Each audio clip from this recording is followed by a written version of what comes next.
दोस्तों, मेरा नाम नरेंद्र है और मैं नागपुर, महाराष्ट्र का रहने वाला हूँ। मेरी उम्र 33 वर्ष है। यह कहानी मेरी चाची के बारे में है। उनका नाम मारिया है।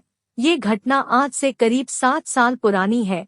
उस समय चाची की उम्र 25 साल और कद 5 फुट 4 इंच था, जबकि उनका फिगर 32, 30, 34 का था। वो ज्यादा गोरी तो नहीं है, लेकिन वो घरेलू औरत है और वो हमेशा पंजाबी ड्रेस पहनती है।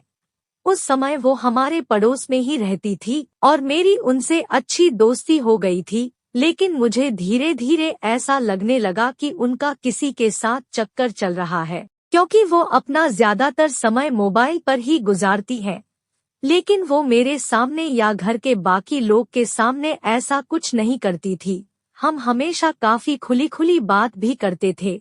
वो मुझसे अक्सर मेरी महिला मित्र के बारे में भी पूछती रहती थी। एक दिन मेरे दादाजी और दादी जी को उनके किसी व्यक्ति के साथ चक्कर का पता लग गया। वो लड़का हमारे पड़ोस का ही था, पर चाची ने दादी जी को डरा दिया कि अगर उनके पति को यानी मेरे चाचा को यह बात बताई तो वो और दोनों बच्चों के साथ घर छोड़कर चली जाएंगी। तब मेरी दादी जी ने मेरे दादाजी को मना कर दिया, लेकिन उसके बाद उनका यह अफेयर मुझे मालूम पड़ गया था और मैंने उनसे एक दिन इस बारे में पूछा तो वो कुछ नहीं बोली। फिर उसके बाद से चाची मुझसे और ज्यादा मजाक करने लगी और मुझसे कुछ ज्यादा ही घुलने मिलने लगी। एक दिन तो चाची ने हद ही कर दी। चाची ने मुझे घर बुलाया और पूछने लगी कि मेरी कितनी लड़कियों से दोस्ती है।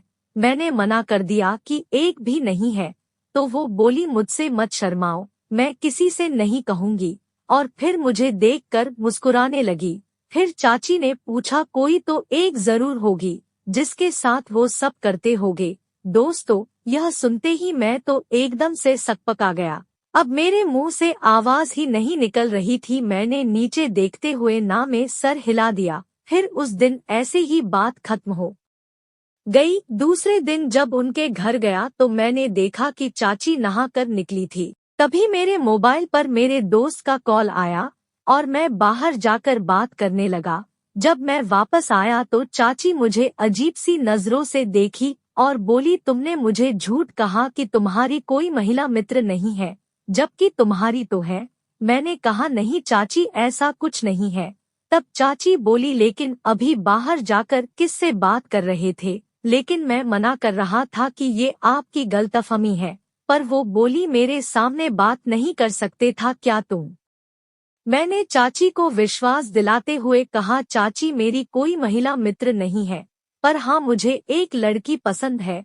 चाची उस वक्त मुझसे 7 से 8 फीट की दूरी पे खड़ी थी और मैं बेड के नजदीक खड़ा था। मेरे ऐसा कहते ही वो जोर से हंसते हुए मेरी तरफ दौड़ी और मुझसे आकर टकरा गई और हम लोग एक साथ बेड पर गिर गए। चाची मेरी दाईं तरफ गिरी। क्या सीन था वो! फिर चाची मुस्कुराहट देते हुए उठने लगी और उठकर आईने के सामने जाकर अपने बाल बनाने लगी। मैं उठा और धीरे धीरे उनके पीछे गया और जैसे ही जाने लगा तभी वो मेरी ओर घूम गई और कहा, क्या कर रहे हो? मैं घबरा गया और मैं घबराई हुई आवाज में बोला, मैं आपको ही पसंद करता हूँ।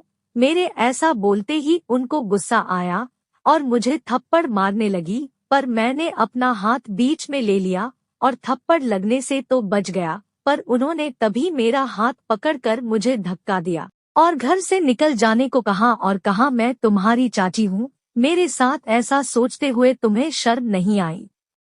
तुम्हें डर नहीं लगा? मैं सन्न हो गया। तब वे और कहने लगी, मुझे पता है तुम ये सब क्यों कर रहे हो। उन्होंने ऐसा इसलिए बोला क्योंकि जब उनके अफेयर की पोल खुली थी तो उस समय मैं वहीं था।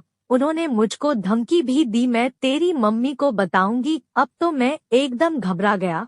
मेरा मुंह बिल्कुल रोने जैसा हो गया था। मैंने उनसे माफी मांगी और कहा, मेरी मम्मी से कुछ न कहें, मैं आगे से ऐसा कुछ नहीं करूंगा। फिर मैं जाने लगा तो चाची ने मुझे रोका और बोली, मैं समझती हूँ कि इस उम्र में ये सब हो जाता है, पर यह तो देखो कि तुम जिसके साथ ऐसा करने की सोच रहे हो वो कौन है। फिर मैंने डरते हुए कहा, आप हो ही इतनी सुंदर, तो क्या करूं।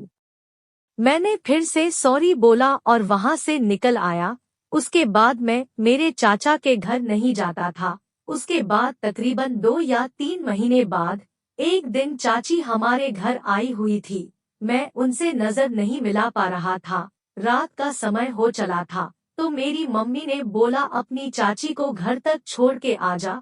ऐसा कहते ही चाची ने मुस्कान दे दी। चाची का घर मेरे घर से कुछ ही दूरी पर था। हम पैदल जा रहे थे तो चाची ने कहा, क्या बात है, आजकल तुम हमारे यहाँ नहीं आते हो?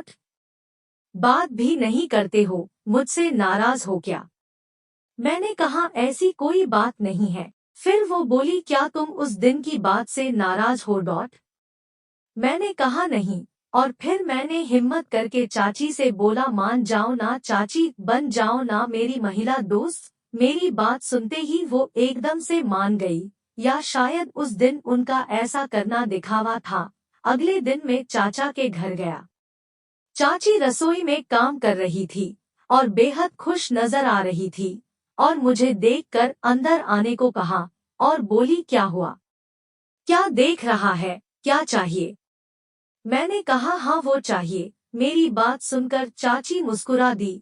अब हमारे बीच की दूरियां कम हो चुकी थी और हम अब काफी अच्छे दोस्त बन चुके थे। फिर मैं उस दिन ऐसे ही बात करके अपने घर आ गया।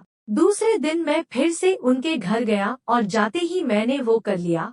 अब वो हंसने लगी और एक मुस्कुराहट देकर अपने काम में लग गई। दादी जी बाहर बैठी थी और चाची रसोई में थी। मैं रसोई में गया और चाची को बोला, दूध पीना है? वो बोली, अभी नहीं। दादी जी घर पर ही हैं। फिर मैं वहां से बाहर आ गया। थोड़ी देर बाद चाची जब अपने बेडरूम में गई तो मैं भी उनके पीछे पीछे चला गया। फिर लगभग 30 से 40 मिनट तक मैंने मेहनत की और 2 बार मेहनत करने के बाद हम बाहर आए और फिर मैं अपने घर आ गया। उस दिन के बाद भी मैंने कई बार मेहनत की थी। फिर कुछ सालों के बाद मेरी शादी हो गई है, पर अभी भी मौका मिलने पर मैं अपनी चाची को मिलने जाता रहता हूँ और 2 से 3 बार मेहनत करके चला आता हूँ।